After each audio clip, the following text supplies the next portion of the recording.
Wynik za rok obrotowy 2024 wynosi...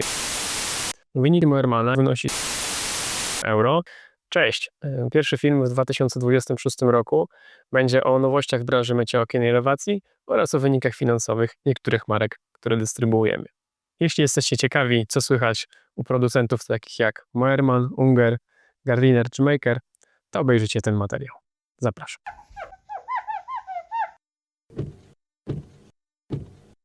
Zacznijmy zatem od wyników finansowych Ungera. Nie wiem, czy wiecie, wyniki finansowe można sprawdzać na stronach rządowych według danego kraju.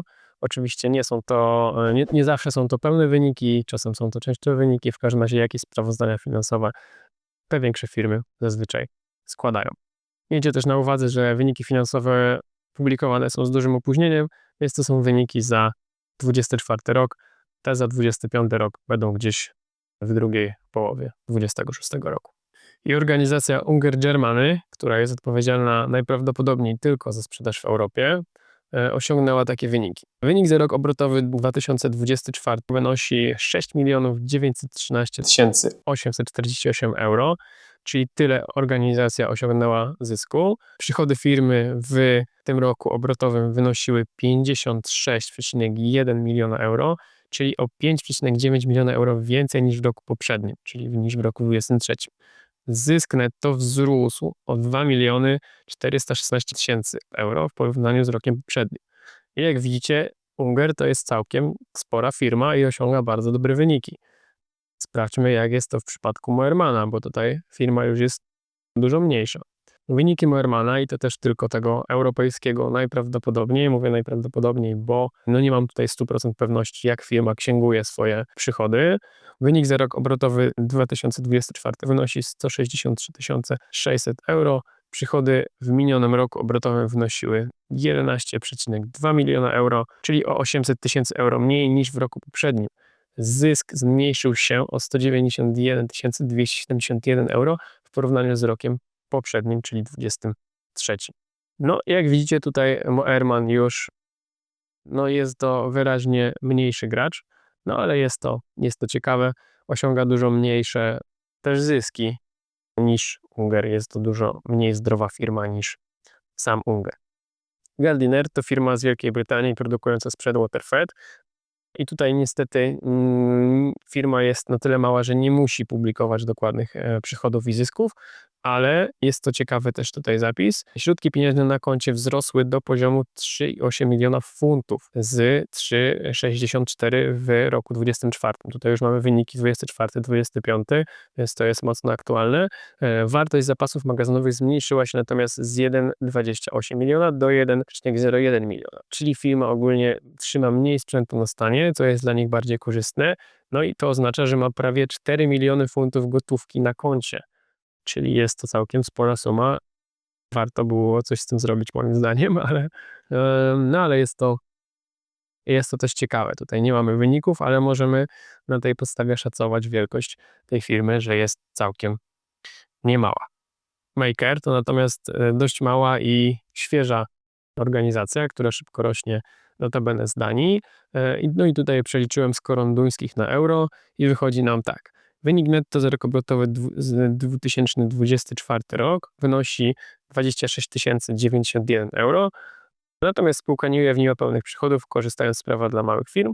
Jednak zysk brutto w minionym roku wynosił 88 000 euro 721, czyli o 55 913 euro więcej niż w roku poprzednim. Także tutaj też możecie mniej więcej to porównać do tych pozostałych firm. O wynikach finansowych to tyle. Dajcie znać w komentarzach, czy jesteście zaskoczeni wielkością tych firm i ich wynikami w sumie, bo jest to dla mnie przynajmniej ciekawy temat, i w sumie ciekawy jestem, czy dla was też, czy w ogóle warto nagrywać materiały o takiej tematyce. Dobra, przejdźmy zatem od tego, co nowego przynoszą producenci w tym roku lub produkty, które też niedawno wyszły. Część z nich już mamy, w większości jeszcze nie mamy, bo część jest w ogóle niedostępna jeszcze do kupienia w Polsce, na polskim rynku. Więc lećmy. Moerman teraz wypuszcza nowy płyn Squeezy Deluxe Black Essence. Ma być podobno lepszy, Rich Lasting Foam, Ultra Smooth Glide. Także ciekawy jestem, czy tak będzie faktycznie. Niedługo pojawi się w naszym sklepie i ciekawy jestem, czy będzie lepszy od płynu Makera, który jak na razie króluje zarówno w mojej opinii, jak i w waszej opinii też, bo kupujecie go naprawdę w ogromnych ilościach. I ten płyn będzie kosztował około 44 zł. Dalej, ciekawe rozwiązanie. Moerman otwiera się na listwę innych producentów, bo sami nie robią grubych listew do ściągaczek, ale robią uchwyt do grubych listew od innych producentów. Także Excedator Wide Body Handle, gdzie możecie wpiąć listwę. Tutaj oni wprawdzie nie podają, jeszcze do nas ten uchwyt nie dotarł i mam nadzieję, że dotrze. Na razie jest dostępny tylko w USA, ale powinien pasować do zarówno Alumaxa, Pulexa, Ninja, Ettore Super Channel. Myślę, że te listwy na pewno powinien on obsłużyć. Cena tego uchwytu natomiast wyniesie około 119 zł netto. No i kolejny ciekawy produkt to skrobak od Moermana regulowany, taki odpowiednik na ungerowską Ninja, też do nas jeszcze nie dotarł. Tutaj widać wszystkie fajne jego funkcje, chowana ostrze. No, co do jakości jeszcze mi się nie mogę wypowiedzieć, ale wygląda to ciekawie, na pewno ten produkt się u nas pojawi, jak tylko będzie możliwość jego zamówienia. No i jego cena mocno konkurencyjna względem ungerowskiej Ninja. Około 61 zł netto będzie on kosztował. I w końcu Moerman zaproponował uchwyt, w którym listwa nie będzie się ruszać na wszystkie strony i będzie dokładnie spasowana do tej listwy, więc fajnie, idą do przodu. Premium Snapper. Szeroki, długa rękojeść, fajnie. Bardzo fajna propozycja i uważam, że w pełni tutaj odpowie na potrzeby niektórych użytkowników, bo wiem, że sami pytacie. No i cena za ten uchwyt będzie około 48 zł netto. Przejdźmy płynnie do Ungera. Unger pracuje już od dłuższego czasu nad systemem, który będzie odpowiednikiem REOS One, czyli systemu, który filtruje wodę bez pompy, systemu WaterFed. Jest to bardzo ciekawy system, tu go widzicie. Wygląda bardzo podobnie do REOSa, którego sprzedajemy. Cena będzie niższa niż REOS, więc tutaj Unger wychodzi z ciekawym pomysłem. Filtracja po prostu i zwróćcie uwagę, że tutaj jest na końcu wyrzucony po prostu ta ich jednostka dejonizacyjna, czyli hydropower. No i uważam, że fajny ruch, bardzo ciekawy. Ten system na pewno będzie dobrze wykonany. Wszystko będzie w nim super działać i cena też jest atrakcyjna. Na razie dostępny tylko w USA. No i opierając się na konkrecie, cena to około 7,350 netto. Kolejny nowy produkt od Ungera, który już jest dostępny normalnie w sprzedaży, to jest właśnie ten kij. Unger trochę chce być konkurencyjny dla Gardinera między innymi, więc wypuścił troszkę tańszego kija, w pełni teleskopowego, bo tak to mieli do tej pory kije, które miały master i takie dokładki miały dodatkowe. To jest po prostu niewygodne w praktyce, bo gdzie z tą dokładką chodzić. Więc tutaj propozycja na razie tylko maksymalnej długości 12,3 metra, aczkolwiek testowaliśmy ten kij i jest sztywniejszy niż Gardiner. Więc super, ale tą sztywność osiągnęli dzięki temu, że on jest po prostu cięższy. Także jest on około 30% cięższy niż Gardiner. No i to po prostu czuć podczas pracy, więc czy lepszy, sztywniejszy i cięższy, czy lżejszy i mniej sztywny, no to już zostawię do waszej rozkminy.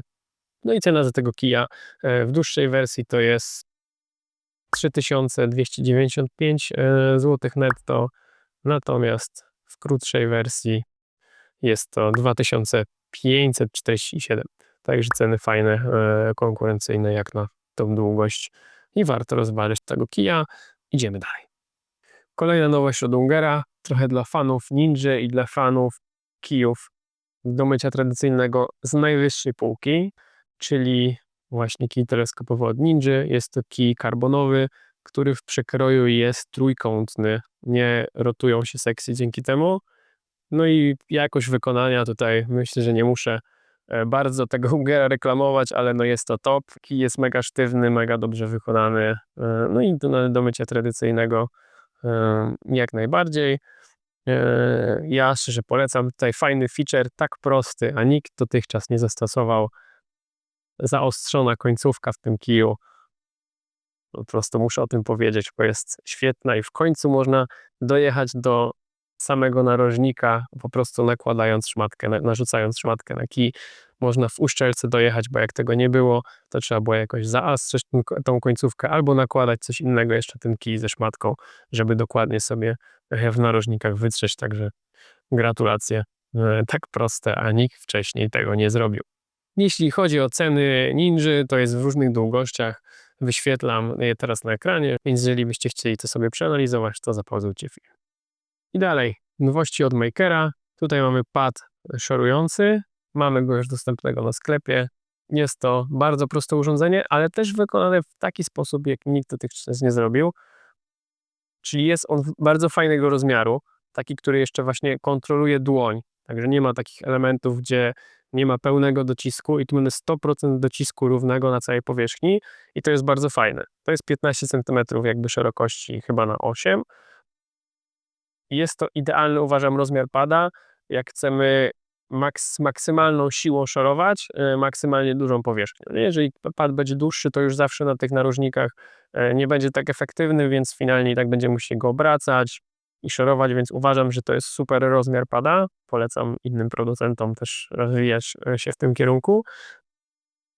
No i fajny sposób wykonany, prosty. Pewnie można by ten uchwyt jeszcze dopracowywać, ale uważam, że fajne rozwiązanie. Przetestujcie. Cena 80 zł, 81 groszy netto, więc stosunkowo niska. No i do tego oczywiście mamy wymienne pady, możecie dokupić. Też to jest. No i to jest w sumie kolejny produkt Makera, który też niedawno wyszedł i też u nas jest. To są właśnie takie pady. Uważam, że to są aktualnie najlepsze pady, na jakie trafiliśmy na rynku. Są najbardziej trwałe, lepsze niż facelifty. No i możemy je przyczepić właśnie do różnych padów, a także do tych myjek na rzepa, no bo nawet 45 cm możecie wrzucić sobie na tą myjkę makerową, no i po prostu korzystać z tego jako pad do szorowania. Natomiast jeśli chodzi o ceny tych padów, no to za 15 cm paczkę 5 sztuk zapłacicie 71,50, 25 cm 85,80, 110 i 119,17 za 45. Ciekawym kierunkiem rozwoju rynku jest to, że coraz więcej producentów oferuje sprzęt do mycia ciśnieniowego przy użyciu właśnie tych kijów, które dotychczas były wykorzystywane tylko w technologii WaterFed, wody demineralizowanej. No i Gardiner tutaj zaoferował ostatnio bardzo fajne produkty, kompletny jakby zestaw, kompletne elementy po prostu do przeróbki tego kija. No i tutaj macie przykład właśnie takiego ciśnieniowego węża, którego jesteście w stanie zmieścić w środku tego gardinerowego kija, spust do właśnie podłączenia się do swojej myjki, no i dysze, które montujemy do odpowiedniej przejściówki na końcu. O tym też będzie film w najbliższym czasie, jak dokładnie tego kija całego sobie przerobić, więc zostawcie suba i kliknijcie dzwoneczek, no to wtedy otrzymacie powiadomienie po prostu o tym, kiedy ten film się pojawi. No i jeżeli chodzi o ceny tego Gardinera, no to jak na Gardinera przystało, te ceny są zazwyczaj jakby korzystne i niskie. Za ten pistolet zapłacicie 435,99 netto. Za zestaw tego typu dysz, które dodatkowo mają regulację kąta, które możecie wpiąć do szybkozłączki na końcu kija, zapłacicie 85,58 netto. I to, co jest bardzo ciekawe też na rynku, to coraz więcej pojawia się dronów do mycia, bądź jak ja to lubię nazywać, dronów do spłukiwania, no bo te drony jednak no, są w stanie poprawić wygląd tej elewacji, no ale nie umyją nigdy dokładnie. No jest to rozwiązanie, oczywiście ten dron szybko to myje, szybko spłukuje tą elewację, więc no jest to coraz ciekawsze rozwiązanie. Streamline tutaj zaczął oferować takie drony, jest jeszcze trochę producentów na rynku. Pewnie będziemy szli ogólnie w tym kierunku, też będziemy takie drony oferować. To jeszcze pokażę wam inny filmik, który jest. No i także no jest to ciekawe. Myślę, że warto się zainteresować, jak ktoś ma po prostu zajawkę na takie innowacje. Może no to klient w Polsce za jakiś czas będzie. Więc ciekawe. Co do cen, no to te drony, tak z tego co się orientowałem, to od 80 000 się zaczynają ceny. No i takiego drona podłączamy do wody demineralizowanej, którą on pompuje sobie ze zbiornika. Musimy mieć do tego jeszcze myjkę trzcieniową. No i warto też wspomnieć o naszym ulubionym Streamline'ie, który wypuścił ostatnio szczotkę rotacyjną, która jest w sumie mega droga, ale przyspiesza mycie paneli. Kręcąca się szczotka działa w ten sposób, że ma tutaj silnik na 24 V, baterię, no i można też albo podpiąć się od razu do prądu, albo tutaj jak ten pan na zdjęciu mieć tę baterię z tyłu na plecach i być niezależnym od prądu. Wtedy można pracować do 3 godzin. No i szczotki są 60, 80 i aż 100 cm szerokości, więc naprawdę spore. No i pasują do streamline'owych kijów Ovite. Jeśli chodzi o ceny, to tutaj za 60 cm 6277, 80, 7000 ponad i za 100 cm 7,5 koła. Także nie są to tanie rzeczy, ale zwracają się, bo jednak szybciej myje się po prostu panele. Ostatni trend, który obserwuję na rynku i jest też ciekawy dla Was, to to, że szkła w budynkach jest coraz więcej budynków się buduje, które mają coraz więcej przestrzeń, więc jest tego coraz więcej do mycia, no więc w przyszłości pracy będzie coraz więcej. Dzięki za obejrzenie. Jeśli macie jakieś newsy, którymi chcecie się podzielić, coś fajnego gdzieś zauważyliście w internecie, no to sekcja komentarzy jest dla Was. Do zobaczenia w kolejnych filmach. Trzymajcie się ciepło. Cześć!